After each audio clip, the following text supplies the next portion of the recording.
heard you say, and we actually used a clip of you in one of our articles, talking about some of the ways that autism is assessed. And for some of the assessment criteria, you were saying that actually these are symptoms of anxiety rather than features of autism. Could you say a little more about that? I was recently talking to a group of adults with Asperger's syndrome and saying, okay guys, what are your biggest challenges in life? Making friends, getting a job and so on. And they all said, 30 of them, managing anxiety.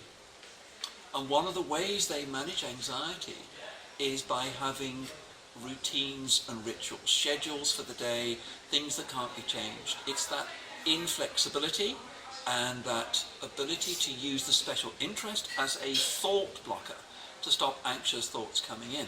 So often for those with an autism spectrum disorder, their biggest challenge in life often is anxiety.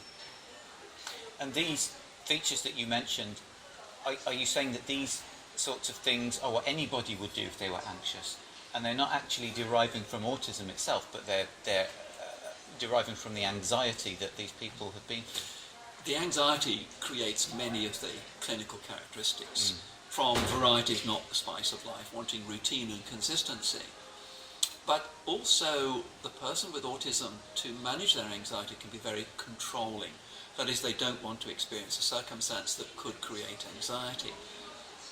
There can also be issues of having an explosion, a meltdown, to cleanse the system, to reboot the emotion computer, and that makes the person feel a lot better. So there are many reasons why those autistic behaviours are in fact expressions of the management of anxiety.